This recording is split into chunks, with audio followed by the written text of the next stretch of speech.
Okay so hello students, मैं हूँ सी आशीष Kedia and करीब लास्ट 10 ईयर से मैं स्टूडेंट्स को इकोनॉमिक्स एंड मैथ्स में गाइड करते आ रहा हूँ, बोथ ऑफलाइन एंड ऑनलाइन। अभी प्री बोर्ड्स चल रहे हैं, क्लास 10 हो या क्लास 12 के। एंड क्लास 10 इकोनॉमिक एप्लीकेशंस के जो मेरे स्टूडेंट्स हैं, उसमें पर्टिकुलरली सेंट जेम्स के काफ़ी स्टूडेंट्स हैं। एंड मैं क्वेश्चन पेपर देख रहा था बाकी स्कूलों को के भी, तो मैं अभी उनका धीरे धीरे बेसिकली आंसर्स लेकर आऊंगा। But particularly the question paper that impressed me was economic application saint James का, कैलकाटा का question paper. It was really a very good question paper. तो मैं प्लान कर रहा हूं कि स्टूडेंट्स के साथ ये डिस्कस करूं। इस वीडियो के एंड में पहले तो आप लोग ये डिस्कशन को सुन लो। ये सेंट जेम्स के स्टूडेंट्स के लिए तो एप्लीकेबल है ही है, एट द सेम टाइम जो है ये साथ साथ में जो है एप्लीकेबल है बाकी स्कूलों के लिए भी जिनका क्लास 10 में इकोनॉमिक एप्लीकेशंस है, राइट। तो पहले मैं ये डिस्कशन करता हूं, फिर एक बेहतरीन अनाउंसमेंट है वीडियो के एंड में, उसको भी जरूर सुनना, जो बहुत काम आने वाला है इकोनॉमिक स्टूडेंट्स आपके, राइट। पहला क्वेश्चन देखिए, एमसीक्यू, पहले 20 नंबर का एमसीक्यू देखते हैं, right. Assertion, demand deposits with the banks are not legal tender. ये एक स्टेटमेंट दिया हुआ है कि demand deposit with the banks are not legal tender. ध्यान से सुनिएगा, असर्शन है, पहले ये सही है क्या? सर लीगल टेंडर क्या होता है? मैं ऐसे जनरली बहुत फास्ट सॉल्व करने वाला हूं, खाली कुछ जगह जो बहुत इंटरेस्टिंग क्वेश्चंस है उस पे एनालिसिस करेंगे थोड़ा। देखो सर, लीगल टेंडर का मतलब होता है वो चीज जो एक लीगल वैलिडिटी है, जिसको जो as a mode of payment accept करने से कोई मना नहीं कर सकता। फॉर एग्जाम्पल, मैं अगर आपको 500 का नोट दिया किसी चीज के पेमेंट की तरफ, तो आप वो 500 रुपए के नोट लेने से मना नहीं कर सकते, तब वो लीगल टेंडर है। It is backed by government order, ठीक है। तो डिमांड डिपॉजिट्स क्या लीगल टेंडर है? जवाब है नहीं। सर पर डिमांड डिपॉजिट्स होते क्या है? जो current account, savings account, CASA deposits, मैंने क्लास में पढ़ा रखा आप लोगों को। कासा डिपॉजिट्स, करंट अकाउंट और सेविंग्स अकाउंट डिपॉजिट्स जो आपके बैंक में जमा है, उन्हें हम लोग डिमांड डिपॉजिट्स कहते हैं।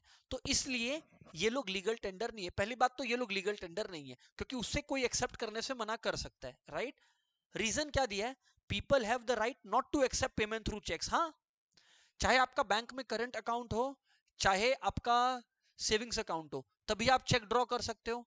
और मैं चेक लेने से मना कर सकता हूं, या आप चेक देने से मना कर सकते हो, यस और नो। तो जो असर्शन है वो बात भी सही है, जो रीजन है वो बात भी सही है, और लॉजिक भी तो एक्सप्लेन हो ही रहा है ना, कि assertion and reason are both true and reason is correct. I will tell you why. इसका रीजन है, सोच के देखो आप लोग, कि पहला बात तो डिमांड डिपॉजिट्स लीगल टेंडर नहीं है। क्यों? क्योंकि उन्हें कोई लेने से मना कर सकता है। अब चेक भी तो डिमांड डिपॉजिट्स को रिप्रेजेंट कर रहा है, करंट अकाउंट, सेविंग्स अकाउंट के through, and therefore option A should be the answer, should be the answer. Moving on, which of the following is not the agency function? Which is नहीं, not the. Agency function का मतलब होता है जब bank आपके agent की तरह काम कर रहा होता है, राइट। तो जब बैंक आपके एजेंट की तरफ काम कर रहा होता है, तो स्टूडेंट्स उसके अंदर आपका जो है ना, बात समझिएगा, जब बैंक आपके एजेंट की तरह काम कर रहा होता है, तो बैंक आपके बिहाफ में पेमेंट्स इकट्ठा और पे करने का काम करता है, right. What do we have here? Which of the following is not the agency function? To see, making and collecting payments on behalf of their customers, ठीक है, it is okay, it is an agency function. Locker facility is not an agency function, no. तो B एक बार mark करता हूं। और कुछ है क्या? सेल एंड परचेज, ये तो ऑप्शन बी होगा, क्योंकि क्वेश्चन ने हमसे पूछा था नॉट द एजेंसी फंक्शन, ठीक है। तो it was a basic question. Giffen goods बहुत सिंपल है। गिफन गुड्स दो वो इंफीरियर गुड्स है जो एक्सेप्शन है लॉ ऑफ डिमांड के, मतलब प्राइस बढ़ेगा तो डिमांड बढ़ेगा, प्राइस घटेगा तो डिमांड घटेगा। तो सी हो गया, इंफीरियर गुड्स और demand falls with fall in price, निपट गया। What would be the income elasticity of demand? अच्छा, income elasticity of demand when an increase in income leads to fall in amount purchased of a commodity। क्या बात है, income बढ़ रहा है तब डिमांड घट रहा है। ऐसा किसके लिए होता है? इंफीरियर गुड्स के लिए होता है, क्योंकि तब आप बेटर क्वालिटी में शिफ्ट हो जाते हो, यस। तो एक तरफ परसेंटेज चेंज जो है, percentage change in quantity demanded, वो मान लीजिए पॉजिटिव है, इनकम नेगेटिव है, या ऊपर वाला नेगेटिव है नीचे वाला पॉजिटिव है, तब तो ये नेगेटिव हो गया ना, तो therefore it will be negative. आगे बढ़ते हैं। Which one of the following is not a ceteris paribus assumption? Ceteris paribus मतलब other factors remaining constant, हाँ। तो कौन सा अदर फैक्टर रिमेनिंग कांस्टेंट वाला अजम्पशन नहीं है लॉ ऑफ सप्लाई में? तो जो बाकी फैक्टर्स अफेक्ट करते हैं लॉ ऑफ सप्लाई को, प्राइस को छोड़कर, वो सारे कांस्टेंट माने जाते हैं, है ना? तो अभी देखो यहां पे पूछ रहा है कौन सा अजम्पशन नहीं है। Indirect taxes and subsidies remain constant, हाँ ठीक है। टेक्नोलॉजी कांस्टेंट है, हाँ ठीक है। Price of factors of production, हाँ। सारे अदर फैक्टर्स कांस्टेंट रहते हैं कमोडिटी के खुद का प्राइस को छोड़कर, तो D is not the particular assumption, right? Monopolistic competition is a form of market in which there are a large number of sellers of a product, ठीक है, with each seller selling homogeneous। क्या बेकार बात है, ये तो sir perfect competition में होता है, you all understand, right? Perfect competition is where you see this kind of behavior, okay? Differentiate products, ठीक है, which are different from each others, okay, okay, ठीक है, देखते हैं, let's see, which are different from each other, okay मतलब इसमें बहुत ज्यादा मिस्टेक नहीं है, but let's see. Perfect substitutes नहीं, क्योंकि प्रोडक्ट्स कुछ तो डिफरेंशिएटेड होते हैं एक दूसरे से। Differentiated products yes, which are close substitutes to the product of others. D जो है वो बेस्ट डिस्क्राइब कर रहा है। मैं ये नहीं कह रहा कि सर बी नहीं हो सकता, पर डी बेस्ट डिस्क्राइब कर रहा है। इसीलिए I was impressed particularly with this question paper. Very well set, very good, मतलब very good options also given. चलो 7th क्वेश्चन में चलते हैं। Which of the following is not a feature of perfect competition? Perfect competition के क्या features होते हैं? Very large number of buyers and sellers selling homogeneous products with freedom of entry and exit, and perfect knowledge with both buyers and sellers, absence of transportation costs. Primarily ये features होते हैं, right? Very large number of sellers, yes. Goods of the firms are perfect substitutes. Perfect substitutes का मतलब ही almost homogeneous हो गया. Perfect knowledge yes, form faces downward sloping curve ये नहीं, क्योंकि परफेक्ट कंपटीशन में तो हॉरिजॉन्टल कर्व देखने को मिलता है, राइट? तो there it is. Railway sir monopoly है, रेलवेज मोनोपोली है, तो रेलवेज मोनोपोली है मतलब 1 का 2 होगा, 1 का 2 होगा। TV seller, TV seller sir monopolistic competition होगा। और 3 फ्रूट्स मार्केट, देखिए हालांकि परफेक्ट कंपटीशन का कोई रियल एग्जांपल नहीं है, but this is resembling close to, fruits market is resembling close to it, ये आपने क्लास में भी पढ़ रखे हैं, तो 3 का पार्ट 1 हो गया, राइट एवरीवन? तो देयर इट इज। तो B is the correct answer for that. Moving on to the next question. Regressive tax क्या होता है बाबू? रिग्रेसिव टैक्स का मतलब होता है where your income rises and the tax rate falls, when your income rises and the tax rate falls. तो यहां पर क्या देखते हैं, the rate of tax decreases as the income increases, एकदम सही है। the rate of tax decreases as the taxpayer income increases, ठीक है, तो बिल्कुल ठीक है, आगे पढ़ूंगा ही नहीं ना। the law of demand states that with the fall in price of goods, demand बढ़ेगा, ठीक है। Good question, wow.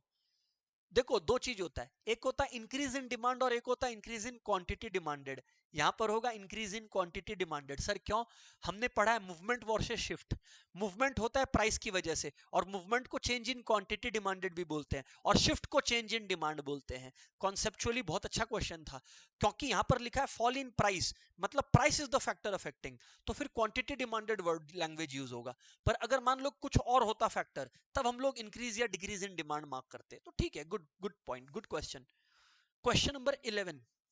as we move along a downward sloping straight line demand curve from left to right, downward straight demand curve from left to right, ठीक है, as we move along a downward sloping demand curve from left to right, अच्छा, downward sloping demand curve from left to right मतलब ऊपर से नीचे जा रहे हो, ठीक है ना, ओके।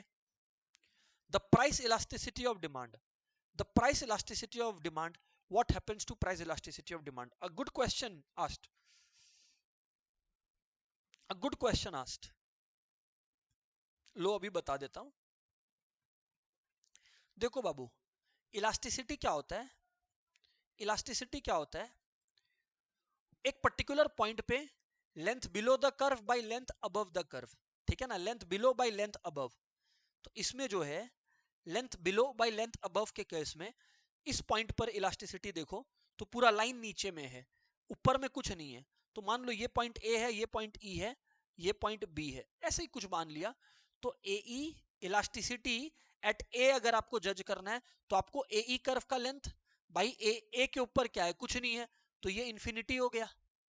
पर अब अगर आपको बी पर जज करना है, इलास्टिसिटी एट बी आपको जज करना है, तो आपको अगेन बिलो बाई अबव, तो बीई बाई ए बी करना पड़ेगा। इसका मतलब है, मान लेते हैं 20 सेंटर पॉइंट है, तो ये 1 आएगा। तो आप देखो, आप इन्फिनिटी से स्टार्ट किए, नीचे नीचे आते आते आप 1 तक पहुंच गए, तो हमें आपका जवाब मिल गया, हमें अपना जवाब मिल गया। As we move along a downward sloping straight line demand curve from left to right, downward sloping straight line demand curve from left to right, the price elasticity of demand क्या होगा, goes on falling होगा। Point elasticity के हिसाब से इन्होंने ये question पूछा था, ठीक है ना। आगे बढ़ते हैं। Which one of the following is not a feature of current account. तो दोस्त ऐसा है कि करंट अकाउंट वो अकाउंट होता है जिसमें आप जितने बार चाहे पैसे निकाल या डाल सकते हो। अब देखते हैं यहाँ क्या पूछ रहा है। Money from this deposits are payable on demand, हाँ ठीक है। Money from this deposits can be withdrawn by cheques without any restriction on any number of withdrawals, हाँ ठीक है, कोई इसमें दो राय नहीं है। These deposit accounts are mostly held by trader and businessmen, ठीक है, मोस्टली ठीक है। Bank page a nominal interest, अरे नहीं, डी आंसर हो गया हमारा, नॉट अ फीचर। क्योंकि उल्टा यहां पर तो सर बैंक आपसे इंटरेस्ट चार्ज करता था पहले, अब तो खैर बैंक इंटरेस्ट देता भी नहीं है, लेता भी नहीं है इस पर्टिकुलर अकाउंट पे। The type of tax the impact of which lies on the same person on हुम इट इज लीगली इम्पोज्ड। इसमें मैंने आप लोगों को क्लास में बताया था कि जिस पर टैक्स लग रहा है वो बर्डन शिफ्ट नहीं कर सकता। ऐसा कब होता है? ऐसा इनकम टैक्स के केस में होता है, इनकम टैक्स या डायरेक्ट टैक्स, जो भी लैंग्वेज में क्वेश्चन आया हो। Okay. Assertion, supply of agricultural products is highly elastic. Question सोचने वाला आ गया, क्या एग्रीकल्चर प्रोडक्ट्स का सप्लाई हाईली इलास्टिक है? आओ एक बार देखते हैं, आओ इस बात को थोड़ा खोलते हैं कि अगर प्राइस चेंज हो गया तो सप्लाई बहुत जोर से गिर या बढ़ जाएगा क्या? No, I don't think so. ऐसा नहीं है इट इज हाईली इलास्टिक। मैं बताऊं आपको क्यों।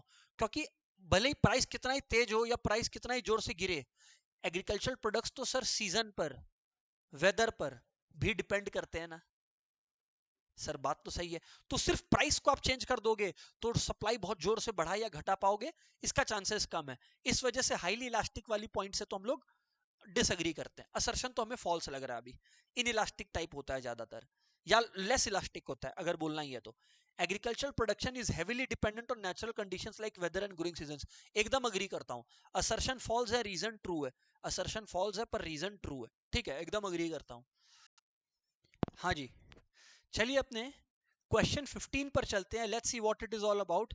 अ consumer buys 80 units of a good at 5 per unit. तो ठीक है, Q1 80 दिया हुआ और P1 5 दिया हुआ, हमें कोई टेंशन नहीं है। Price elasticity of demand is -2, ठीक है, कोई बात नहीं है, -2 दिया हुआ है तो दिया हुआ है। अच्छा, if price elasticity of demand is -2, अच्छा, at what price will he buy 64 units? Okay, तो 64 है, तो अब परसेंटेज चेंज इन क्वांटिटी निकाल लूं क्या? परसेंटेज चेंज इन क्वांटिटी बाबू कितना है? 80 से 64, यानी 16 यूनिट से गया, -16 से कम हुआ, बाई ओरिजिनल क्वांटिटी इनटू 100,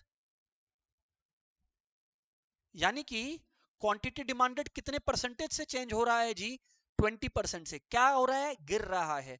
पर परसेंटेज चेंज इन प्राइस मुझे नहीं पता। मैं एक बात कहता हूं, elasticity equals to percentage change in quantity demanded by percentage change in price. मान लो प्राइस x परसेंटेज से चेंज हो रहा है, तो अगर काटा पीटी करूं मैं तो x आएगा मुझे 10%। तो यानी कि प्राइस 10% से बढ़ रहा है, क्योंकि प्लस 10% आया। ओरिजिनली प्राइस थी 5 रुपीज, 10% ऑफ 5 रुपीज कितना होता है? 50 पैसे। तो नया प्राइस हो जाएगा 5.5 रुपया, क्योंकि 50 पैसे से बढ़ रहा है। तो दैट इज इजी। या वो फॉर्मूला भी यूज कर सकते हो, elasticity equals to change in quantity by change in price into original price by original quantity. बात सेम है दोनों में, आपको जो मेथड हेल्प करता है। हाँ, which of the following function of an entrepreneur is absolutely necessary for financial success? देखिए, फाइनेंशियल सक्सेस का बात हो गया तो नेचुरल सी बात है, आंसर बजटिंग होना चाहिए, ठीक है ना। Identify the incorrect statement. Land is a gift of nature, capital is man made, ठीक है। Land is mobile, capital is mobile, हाँ ठीक है, मशीन मूव कर सकते हैं। Land is fixed in supply while capital can be increased, ठीक है। Land earns rent while capital earns profit, गलत। कैपिटल अर्न्स इंटरेस्ट, तो यहां पर मिस्टेक हो गया ना। All right. 18th क्वेश्चन, इसीलिए मैं कहता हूं एमसीक्यूज बड़े इंपॉर्टेंट है। 20 मार्क्स आपका आना या जाना वहीं डिसाइड हो जाता है। Monopolistic competition leads to product variety but potentially higher prices for consumers, हाँ ठीक है, ठीक है, ठीक है, सही है। Leads to product variety, product की वैरायटी रहती है बट पोटेंशियली हायर प्राइसेस, हाँ ठीक है, okay. Firms in monopolistic competition have some degree of product differentiation, allowing them to charge slightly higher prices than in perfect competition. तो यार ये तो पूरा का पूरा बात सही है, assertion, reason, logic सब सही लग रहा है, ठीक है. तो A हो गया. Supply of labor is considered inelastic. Supply of labor inelastic है मतलब प्राइस के साथ साथ बहुत हद तक चेंज नहीं हो सकता, बिकॉज हाँ इट इज, देखते अभी क्या बोल रहा है यहां पर, ध्यान से सुनना. Because it is difficult to train and educate labor at a short notice. ठीक बात है. The working age group of population can be increased overnight. ये बताओ क्या है? The working age group of population can be increased overnight. ये कैसी बात है? क्या working age group overnight increase हो सकता है? मतलब क्या क्वेश्चन पूछा जा रहा है बताओ. Unskilled workers can easily B turned into skilled workers. क्या ये बात सही है क्या? गलत है. Labour is not a mobile factor. गलत है, लेबर मोबाइल है. तो ये तीनों बातें ही गड़बड़ है. यहाँ पे क्या सही है ये इन्होंने पूछा फाइनली, वरना हर जगह इन लोग गलत मार्क करने को कह रहे थे. पर ठीक है, गुड क्वेश्चन. अच्छा, a policy under which government usage it's expenditure and revenue. Simple में बात समझ में आ गया ना. अगर बात फिस्कल और रेवेन्यू का बात हो रहा है तो मतलब समझ आ गया फिस्कल पॉलिसी से क्वेश्चन है, आगे पढ़ूंगा भी नहीं. सर समझ आ गया. तो ये 20 क्वेश्चंस थे विच आई रियली लाइक. कुछ और क्वेश्चंस हैं जिनके ऊपर मैं बात करूंगा, जो डायरेक्ट है उसको मैं अवॉइड करूंगा, ठीक है ना. अब प्रोड्यूसर सप्लाइज 200 यूनिट्स एट ये, तो P1 दिया हुआ है और Q1 दिया हुआ है, ठीक है. प्राइस इलास्टिसिटी दिया हुआ है हमारे को. All right. How many units will the producer supply at 11 per unit. तो अगर प्राइस बढ़ेगा तो सप्लाई बढ़ना चाहिए. अब यहां पर क्या है, 2 है मतलब डबल. अच्छा, परसेंटेज चेंज इन प्राइस कितना है? परसेंटेज चेंज इन प्राइस कितना है? 10 से 11, यानी कि 10% से चेंज हुआ है. तो अब इलास्टिसिटी क्या होती है? Percentage change in quantity by percentage change in price. तो 2 इंटू 10% कितनी होती है? 20%. तो जो x है वो 20% है, मतलब क्वांटिटी 20% से भागेगा. तो 20% से क्वांटिटी भागेगा तो क्वांटिटी 200 था, 20% ऑफ 200 होता है 40, तो उससे भागेगा तो 240 यूनिट्स आएगा. आगे बढ़ो. क्लियरिंग हाउस फंक्शन, ये आरबीआई का जो सेंट्रल बैंक का जो रोल है उस पर डिस्क्राइब करना है. सीआरआर और एसएलआर बहुत सिंपल है.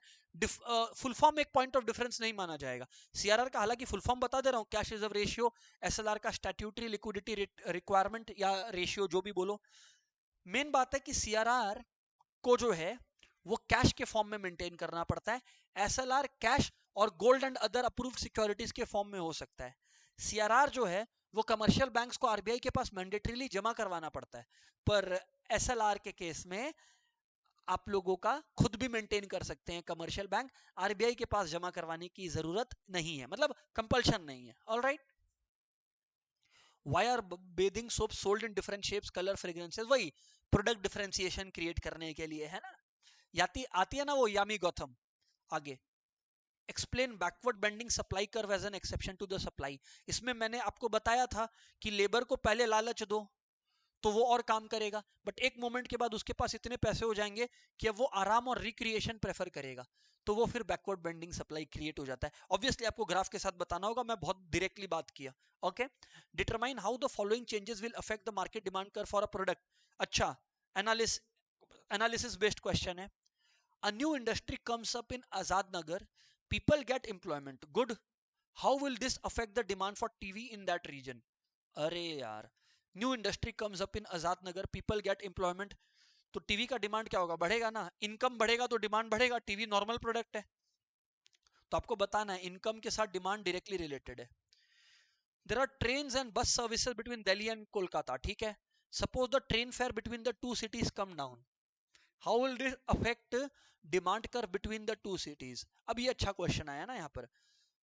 There are train and bus services between New Delhi and Kolkata. ठीक है, ट्रेन और बस सर्विसेज है. Suppose the train fair comes down, तो नेचुरल सी बात है कि अगर प्राइस घटता है तो डिमांड बढ़ता है, तो शायद लोग ट्रेवल ज्यादा करें. तो ये आपका आंसर हो गया यहाँ पर. Next question. Because of cyclone in coastal area. ठीक है. The sea water covers a lot of rice fields. Okay, बर्बाद, सप्लाई गिर गया. This reduces the productivity of land. Okay, how will it affect the supply curve of rice of that region? मतलब मैंने answer ही दे दिया, supply will fall obviously. पूरा explain करना होगा. RBI aims to make the credit costly for the general public. Credit को, अच्छा, उधार को महंगा करना है. ठीक है. बैंक रेट ये सब बढ़ाना पड़ेगा। In order to reduce the availability what measure should it take, जवाब दे दिया ना, बैंक रेट बढ़ा दीजिए, रेपो रेट बढ़ा दीजिए, रिवर्स रेपो रेट बढ़ा दीजिए, सीआरआर बढ़ा दीजिए, एसएलआर बढ़ा दीजिए, ओपन मार्केट ऑपरेशंस में आइए, और मार्केट में जो है, क्योंकि आपको क्रेडिट सप्लाई रिड्यूस करना है, तो लोगों को शेयर्स बेचना शुरू कर दीजिए, गवर्नमेंट सिक्योरिटी सेल करने लगिए, लोग अपने पैसे आपको दे देंगे। Which of the following will be treated as labor in economics? Give reason. Preparation of food by a housewife या driving is masters car by a driver. देखिए, वेलफेयर तो दोनों से होता है, पर इकोनॉमिक्स में जो लेबर है वो काउंट तब होता है जब उससे एक फाइनेंशियल वैल्यू जनरेट होता हो जो मेजरेबल हो। ये driving is masters car by a driver जो है, ये इस केस में सही बैठता है लेबर के डेफिनेशन में। Okay, give two differences between quantitative and qualitative measures. बहुत ही आसान क्वेश्चन है, डायरेक्ट क्वेश्चन है, कोई बात नहीं करने वाला इस पे। Okay, several causes have been identified by researchers for poor performance of public sector in India. Identify and explain any 7 of them. क्या सवाल पूछे, मजा आ गया। तो यार ऐसा है कि पब्लिक सेक्टर एंटरप्राइजेस क्यों खराब कर रहे हैं, इसके ऊपर क्वेश्चन आया। ब्राइबरी, देखो बुक में लिखा हुआ आपके, ब्राइबरी यानी करप्शन, इंटरफेरेंस, ये सारी पॉइंट्स अपने को इलेबोरेट करने हैं ना। Discuss 4 arguments in favour of and 4 arguments against privatisation of public sector enterprises. तो सर 4 इन फेवर और 4 अगेंस्ट ऑफ प्राइवेटाइजेशन। तो देखो, प्राइवेटाइजेशन इसलिए अच्छा है क्योंकि वो प्रॉफिटेबल बनाएगा पब्लिक सेक्टर एंटरप्राइजेस को, कंपेटिटिव बनाएगा, ठीक है ना, उनको रिसोर्स ऑप्टिमम यूटिलाइजेशन सिखाएगा। बट खराब इसलिए है क्योंकि प्राइवेट सेक्टर प्रॉफिट का सोचता है, सोशल वेलफेयर का नहीं। अनएम्प्लॉयमेंट क्रिएट करेगा क्योंकि टेक्नोलॉजी सेविंग, मतलब टेक्नोलॉजी ज्यादा यूज होगा, लोग कम। तो ये सारी चीजें आपको बतानी है, डायरेक्ट क्वेश्चन था। मोनोपोली, ये सब डायरेक्ट क्वेश्चन है, not interested. How inflation can be controlled by various quantitative techniques, क्या बात है, बैंकिंग से सवाल आया है। इन्फ्लेशन मतलब मार्केट में क्रेडिट सप्लाई कम करना होगा, वो मैंने अभी बताया था ना, बैंक रेट बढ़ा दो, रेपो बढ़ा दो, एससीआरआर बढ़ा दो, एसएलआर बढ़ा दो, सेल करने लग जाओ सिक्योरिटीज इन द मार्केट। जवाब मिल गया आपको, आगे बढ़ते हैं। Secondary and contingent function of money, मैंने आपको ट्रिक बताया था। Money is a medium of 4, a medium, a measure, a standard of store. Money is a function of 4, a medium, a measure, a standard, a store. यहाँ पे जो 2 S थे वो secondary function है और 2 M थे वो प्राइमरी फंक्शन है। तो a standard, a store, standard of deferred payments and store of value, secondary में वो डिफाइन करना है। कंटिजेंट फंक्शंस में आपके आ गए हैं points like measurement of national income, distribution of income, basis of credit, ये सारी चीजें कंटिजेंट फंक्शंस के अंदर कवर हो गई। Discuss the various factors affecting elasticity of supply of any commodity. तो इलास्टिसिटी ऑफ सप्लाई किन चीजों पर निर्भर करता है, इस पर क्वेश्चन आया है। तो आपको यहाँ पर बताना है कि कौन कौन सी चीजें इलास्टिसिटी को अफेक्ट करेंगी। जैसे फॉर एग्जांपल, एक तो वेदर, एक तो हो गया वेदर, राइट। तो इस तरीके से आपको चीजों को बताना है। Explain the impact of inflation on the following economic entities. Simple सा लॉजिक है, सिंपल सा लॉजिक है, इसको तो समझने के लिए बहुत सिंपल सा लॉजिक है इन्फ्लेशन का। जो फिक्स्ड इनकम कमाता है उसका कटेगा क्योंकि उसका इनकम उतना ही रहा पर महंगाई बढ़ गई। जो वेरिएबल इनकम कमाता है जैसे बिजनेसमैन, उसका प्रोडक्ट का दाम बढ़ गया तो उसका फायदा है, दे विल बेनिफिट। अच्छा, जिसने उधार दिया था, जिसने उधार दिया था वो नुकसान में रहेगा। क्यों? क्योंकि जिसने उधार दिया था उस समय मनी ज्यादा चीजें खरीद पाता था। अब इन्फ्लेशन हो जाने के बाद वो कम चीजें खरीद पाएगा सेम अमाउंट से, तो उसका लॉस होगा। तो ये मैंने आपको समझा दिया। Factors affecting formation of capital in a country, तो इसमें आप लोगों को इन्वेस्टमेंट का, सेविंग्स वाला पॉइंट, ये सारी चीजें बतानी है। डायरेक्ट क्वेश्चन अगेन, जो भी डायरेक्ट क्वेश्चन है वो बुक में भी डायरेक्टली मेंशन्ड है, तो मैं उस पर ज्यादा चर्चा नहीं कर रहा। I hope you get my point, वरना ये वीडियो जबरदस्ती बड़ा बन जाएगा, राइट। मुझे मजा आया ये क्वेश्चन पढ़ के, ये वाला तो ठीक है। ये तो लूल क्वेश्चन था कि entrepreneurs play a crucial role in process of economic development. Easy question है कि entrepreneurs play a role in economic development, तो जस्टिफाई या एक्सप्लेन करना है। तो भाई इसमें क्या आप लोगों को बताना है कि एंटरप्रेन्योर जो है उनका सारा का सारा फंक्शंस लिखना है आपको। Risk bearing, budgeting, coordinating, collaborating, फलाना ढिमकाना, वो सब लिखना है। अच्छा, explain any 4 circumstances in which demand curve is of abnormal shape. Abnormal shape का मतलब है exceptions to the law of demand के बारे में बात कर सकते हो। नॉर्मल शेप ये है, अब और कोई भी केस आप बताओ जहां डिमांड कर्व ये होता है, जैसे परफेक्ट कंपटीशन में डिमांड कर्व कुछ ऐसा होता है, ठीक है। फिर आपका गिफन गुड्स के केस में डिमांड कर्व ऐसा होता है, snob appeal, band wagon effect में डिमांड कर्व ऐसा होता है। ये सारी केसेस बतानी है। सिंपल में बोलो ना सर, एक्सेप्शंस बताना है क्या? हाँ।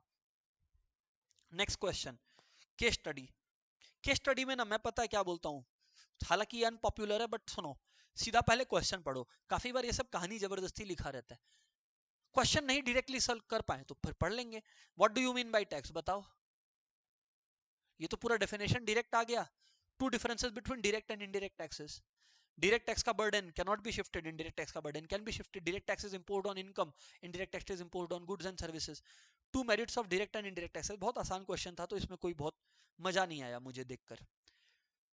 How can the following be held responsible for क्या बात है, बहुत ही मजेदार क्वेश्चन आ गया। Reasons behind downward sloping demand curve, तो इसमें आपको लॉ ऑफ डीएमयू बताना है। इनकम इफेक्ट में आपको रियल इनकम के बारे में एक्सप्लेन करना है। तो ये भी हालांकि डायरेक्ट है, ये तो मैंने क्लास में लिखा रखा है, क्योंकि आप लोगों को पता है हम लोग क्लास में कैसे करते हैं पढ़ाई। हम लोग बुक में मार्किंग नहीं करते हैं, कॉपी में ही नोट्स लिखकर उसको साथ साथ लर्न करते हैं। पर इस क्वेश्चन पेपर का खास बात था, इसमें कॉन्सेप्ट बेस्ड थे। तो जो बच्चा सिर्फ रट रट के जाएगा वो फंस जाएगा। एंड इसीलिए अपने क्लास में लर्निंग के साथ साथ कॉन्सेप्चुअल अंडरस्टैंडिंग पे भी फोकस करते हैं। ये पेपर इस चीज का बहुत बढ़िया एग्जाम्पल है। एक अनाउंसमेंट जो मैंने कहा था वीडियो के एंड में आने वाला है। स्टूडेंट्स, आपने जो पहला 20 मार्क्स का एमसीक्यूज देखा ना, those were really good. And to help students solve MCQ further, around 6th to 8th February यानी 3 दिन ना, मैं एक MCQ एक्सप्रेस सीरीज लॉन्च करने वाला हूं। ये MCQ एक्सप्रेस सीरीज जो है, ऑब्वियसली केडिया क्लासेस के स्टूडेंट्स के लिए ये कंपलसरी रहेगा, पर जो स्टूडेंट्स केडिया क्लासेस के नहीं है पर हमारे साथ इस सीरीज के लिए जुड़ना चाहते हैं, बैच ऑफलाइन भी रहेगा और ऑनलाइन भी रहेगा, ठीक है ना। 6 से 8 फरवरी के बीच में होगा, यानी 3 दिन का होगा। तो आपके बोर्ड्स के 1 वीक पहले है तो कोई दिक्कत नहीं है। इस 3 दिनों को मिलाकर मैं टारगेट कर रहा हूं कि अराउंड मैं आप लोगों को आपके सिलेबस से 300 टू 400 एमसीक्यूज निपटा दूंगा, प्रैक्टिस करवा दूंगा क्लास में ही। इसके लिए बस एक रिक्वायरमेंट है कि जो हमारे स्टूडेंट्स हैं ऑब्वियसली उनके लिए कंपलसरी है, पर जो स्टूडेंट जुड़ना चाहते हैं हमारे साथ, आपको स्क्रीन पर नीचे में जस्ट मेरे बगल में देखो, देखो बगल में आपको व्हाट्सएप नंबर दिख रहा होगा, उसमें अपने स्कूल राइट और अपना बेसिकली नेम के साथ व्हाट्सएप कर दीजिएगा कि sir I am interested in joining this MCQ express series from 6th to 8th February 2025। And मैं डेफिनेटली आप लोगों को इसमें ज्वाइन करने का परमिशन दूंगा। सीरीज ऑफलाइन भी होगा हमारे श्यामले गार्डन सेंटर में, और ऑनलाइन भी प्राइवेट सेशंस हमारे होते हैं। उसमें ऑनलाइन स्टूडेंट जो कलकत्ता के बाहर रहते हैं, हमारे काफी स्टूडेंट्स या कलकत्ता में दूर रहते हैं, वो लोग भी अटेंड कर पाएंगे। पर हाँ, जो केडिया क्लासेस के स्टूडेंट्स नहीं है, ये इंश्योर करने के लिए कि जो स्टूडेंट सीरियसली इस सेशन को करना चाहते हैं, एकदम माइन्यूट सा नॉमिनल सा एक रजिस्ट्रेशन कॉस्ट रहेगा। खैर वो जब आप व्हाट्सएप करोगे तो वो डिटेल्स आपके साथ शेयर हो जाएगा।